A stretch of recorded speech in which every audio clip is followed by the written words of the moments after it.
অন্তর্বর্তীকালীন সরকারের প্রধান নোবেল বিজয়ী অধ্যাপক ডক্টর মোহাম্মদ ইউনূস উনি সবসময় খুব প্যাশনেটলি একটা কথা বলেন, সেটা হচ্ছে সংস্কারের কথা। উনি এটা মিন করেন। উনি সবসময় আমাদের সাথে একান্ত আলোচনাতেই বলেন যে যদি সংস্কারই কিছু না হয় তাহলে আমাকে তোমরা আনলা কেন। উনি যখন এই কথাটা বলে আমরা বুঝতে পারি উনি কতটা মিন করেন জিনিসটা। ফরচুনেটলি আমরা আইন ও বিচার ও সংসদ বিষয়ক মন্ত্রণালয়ের পক্ষ থেকে আমরা সংস্কারের লক্ষ্যে ইতিমধ্যে অনেকগুলো কর্মসূচি নিতে পেরেছি। আপনারা আমাকে কথা বলতে দেখেন, কিন্তু এর মূল কৃতিত্ব হচ্ছে আমাদের যারা অফিসার আছে ওনারা দিন রাত কষ্ট করেন। অনেক সময় শুক্র শনিবার অফিস করেছেন, অফিস আওয়ার পরেও অফিস করেন, এবং আমি তাদের সাথে খুবই রাগারাগি করি কাজে একটুখানি দেরি হলেও, তারপরও তারা এত একনিষ্ঠভাবে কাজ করেন। মূল ক্রেডিট হচ্ছে ওনাদের। আমি জাস্ট আপনার এটাকে হয়তো একটু গাইড করি, একটু এটাকে আপনার এনকারেজ করার চেষ্টা করি। তো আমি আপনাদেরকে বলি, আমাদের মন্ত্রণালয়ের পক্ষ থেকে আমরা 3টা টার্গেট করেছি সংস্কার কার্যক্রমের ব্যাপারে। একটা হচ্ছে দ্রুত এবং স্বল্পতম সময়ে অল্প খরচে মামলার নিষ্পত্তি করা। এই লক্ষ্যে আমরা গুরুত্বপূর্ণ একটা পরিবর্তন অলরেডি করেছি। সেটা হচ্ছে আমরা বাংলাদেশে এটা আগে হয় নাই কখনো এত বড় পরিবর্তন, সেটা হচ্ছে আমরা সিভিল প্রসিডিউর কোডের পরিবর্তন করেছি। আপনারা জানেন, আমাকে অনেক আইনজীবীরা ধন্যবাদ জানিয়েছেন যে আমরা কতগুলা পদক্ষেপ সেখানে নিয়েছি। আপনারা তো জানেন সেই বিধানগুলো আর কি। সেকেন্ড হচ্ছে আমরা ফৌজদারি কার্যবিধির অ্যামেন্ডমেন্টের কাজ দ্রুত এগিয়ে নিচ্ছি। আশা করি আমরা আগামী 1 মাসের মধ্যে এটা আমরা আইন আকারে পাশ করতে পারবো। এটা নিয়ে আমরা একটা কনসালটেশন করেছি, আর একটা কনসালটেশন অতি দ্রুত করব। তো প্রথম লক্ষ্য ছিল দ্রুত এবং স্বল্প খরচে মামলা নিষ্পত্তি করা। এটার লক্ষ্যে আমরা সিপিসি এবং সিআরপিসির অ্যামেন্ডমেন্ট করেছি। সেকেন্ড যে লক্ষ্য সেটা হচ্ছে ন্যায় বিচার নিশ্চিত করা। এটা খুব কঠিন কাজ। ন্যায় বিচার নিশ্চিত করার জন্য আমরা ডিজিটালাইজেশনের কথা চিন্তা করছি। আমরা হাই কোয়ালিটি ট্রেনিং, আমাদের যে জাজদের যে ট্রেনিং কারিকুলাম আছে সেটার কোয়ালিটি ইমপ্রুভ করার কথা চিন্তা করছি।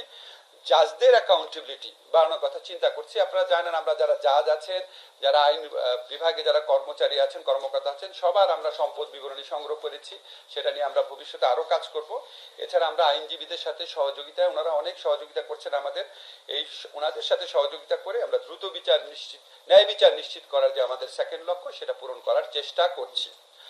আমাদের যে থার্ড লক্ষ্য সেটা হচ্ছে মামলার অভিশাপ থেকে মানুষকে মুক্তি দেওয়া। এই থার্ড লক্ষ্য পূরণ করার জন্যই আমরা আইনগত সহায়তা প্রদান যে সংস্থার অধীনে যেই সংশ্লিষ্ট আইনগুলো আছে সেই আইনগুলোর পরিবর্তন করতে যাচ্ছি।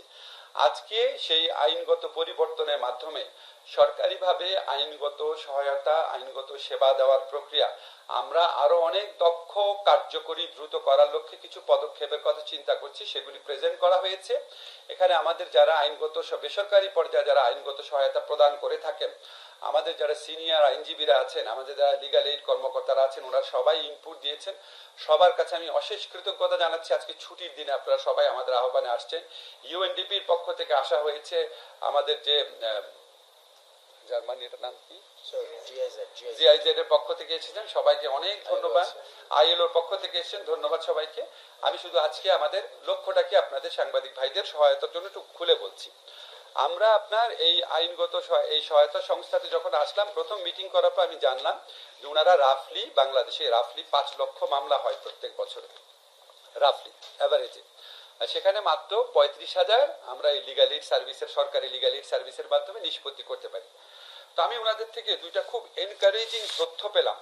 সেটা হচ্ছে কোর্টের তুলনায় সরকারি লিগ্যাল এইড অর্গানাইজেশনগুলো যে নিষ্পত্তি করে থাকে মামলা বিরোধের, সেখানে 1 সময় লাগে। সরকারি লিগ্যাল এইড সংস্থার মাধ্যমে যে আইনগত প্রতিকার দেওয়া হয় সেটা আদালতের তুলনায় 1 সময় লাগে রাফলি। সেকেন্ড হচ্ছে এই সরকারি লিগ্যাল এইডের মাধ্যমে যে বিরোধ নিষ্পত্তি হয় সেগুলি 90% ক্ষেত্রেই তারা সন্তুষ্ট থাকে, তারা আদালতে যায় না। তখন আমার মনে হলো এটা একটা বিরাট অপরচুনিটি। আমরা যদি সরকারি আইনগত সহায়তা কর্মসূচিকে সম্প্রসারিত, আরো দক্ষ, আরো প্রাতিষ্ঠানিকভাবে সমৃদ্ধ করতে পারি, তাহলে আমরা সরকারি আইনগত সহায়তার মাধ্যমে যে আমরা মধ্যস্থতার মাধ্যমে মামলা স্বল্প খরচে স্বল্প সময় নিষ্পত্তি করছি, সেটার সংখ্যা 35,000। আমরা সেটাকে 1 থেকে 2 লক্ষে নিয়ে যেতে পারবো। 1 লক্ষ তো অবশ্যই পারবো, আমাদের টার্গেট হচ্ছে 2 লক্ষে নিয়ে যাওয়া। আপনারা চিন্তা করে দেখেন, যদি আল্লাহর রহমতে আমরা 2 লক্ষ মামলা এখানে নিষ্পত্তি করতে পারি, তাহলে প্রত্যেক বছর মামলা দায়ের পরিমাণ সেটা 40% কমে যাবে। তো এই জন্য আমার কাছে মনে হচ্ছে এটা একটা অপার সম্ভাবনার জায়গা। এখন এই ব্যাপারে আমার তো তেমন এক্সপার্টিস নাই।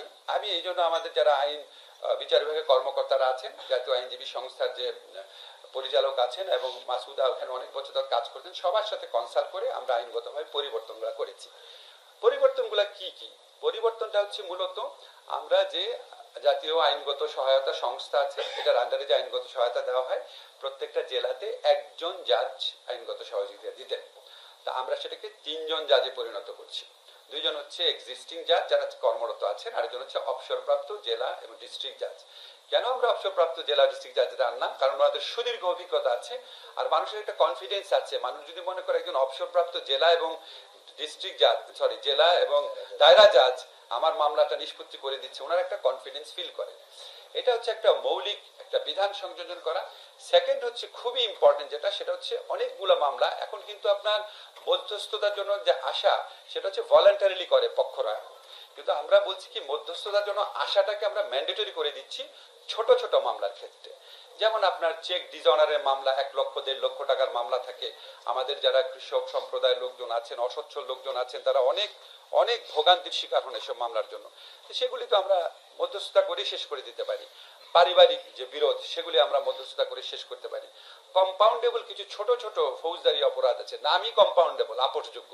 আপোষযোগ্য হলে আপনি ম্যান্ডেটরিলি আপোষ করতে আসেন, ম্যান্ডেটরিলি বা বাধ্যতামূলক ভাবে যে আপোষ করতে যিনি আসছেন ওনার কিন্তু মামলা করার অধিকার কেড়ে নেওয়া হচ্ছে না।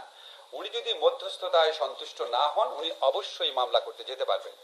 মামলা করতে তো যেতে পারবেনই, ওনার যে তামাদি কয়েকদিন সময় মধ্যস্থতার জন্য ব্যয় হলো ওই সময়টাও ওনাকে এক্সট্রা দেওয়ার বিধান থাকবে।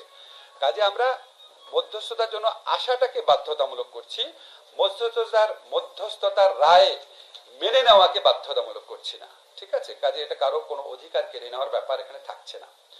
থার্ড যে আমরা মেজর চেঞ্জটা করতে যাচ্ছি, এটা দুটাই মেজর চেঞ্জ। থার্ড আমরা মেজর চেঞ্জ যেটা করতে যাচ্ছি যে আগে লিগ্যাল এইডের যে সিদ্ধান্ত সেটা বাস্তবায়নে একটু অনিশ্চয়তা ছিল, এখন আমরা সেটাকে বলবৎযোগ্য করার মাধ্যমে এটাকে আরো নিশ্চিত করতে যাচ্ছি, যাতে এটা আপনার কেউ যদি একটা পক্ষ আমি মধ্যস্থতা মেনে গেলাম, সিগনেচার টিগনেচার করে গেলাম, কিন্তু বাস্তবায়নের সময় আমি সহযোগিতা করলাম না, ওই সহযোগিতাটা যেন পাওয়া সম্ভব হয় সেই ব্যবস্থাটা করতে যাচ্ছি। আপনাদের এখানে অনেক ভালো ভালো সাজেশন এসছে। আমরা কিছু সাজেশন আমার খুব গুরুত্বপূর্ণ মনে হয়েছে। একটা হচ্ছে রেফারেল, আমার এখান থেকে আমি প্রয়োজনীয় যারা মানসিক স্বাস্থ্য বা ফিজিক্যাল স্বাস্থ্যের বা অন্যান্য সহযোগিতা দেয় সেখানে রেফারেল করার বিধান সংযোজন করা। তারপরে আমাদের যারা বেসরকারিভাবে আইনগত সহায়তা দিচ্ছেন ওনাদের সহযোগিতা নেওয়া, এখানে আমরা এটার আন্ডারে এমইউ করতে পারি নাকি সেই সহযোগিতা দেখা। তারপর আপনারা কিছু ডেফিনেশনাল চেঞ্জের কথা বলেছেন, সেটা আমরা অবশ্যই ভাববো। আমরা প্রত্যেকটা জিনিস নোট নিয়েছি, আমরা সেটার আলোকে পরিবর্তন করার চেষ্টা করব। আরেকটা কথা আপনাদের বলে রাখি, আমাদের ভবন সংকট রয়েছে, প্রযুক্তির সংকট রয়েছে। আমার একটা ব্যক্তিগত পলিসি হচ্ছে আমি কোনো বিদেশি সংস্থার সাহায্য নিতে চাই না। আমাদের মধ্যে একটা প্রবণতা আছে যে আমরা নিজস্ব মানে সামর্থ্যের দিকে তাকাই না, সবসময় মনে আছে একটা প্রকল্প করে ফেলি, কিছু টাকা পয়সা নিয়ে আসি। নো, দরকার নাই। বাংলাদেশ সরকার এত পুয়ার না, বাংলাদেশ সরকারের সম্পদে এত সীমাবদ্ধতা নাই, আমাদের সম্পদের মাধ্যমে এটা করা সম্ভব। আমাদের এই অভ্যাসটা পরিত্যাগ করতে হবে। কিছু হলে একটা প্রজেক্টের কাছে যাওয়া, ওনাদের কাছ থেকে আমরা পরামর্শ নেব, আমাদের ওনাদের কাছে কোনো টাকা নিতে চাই না।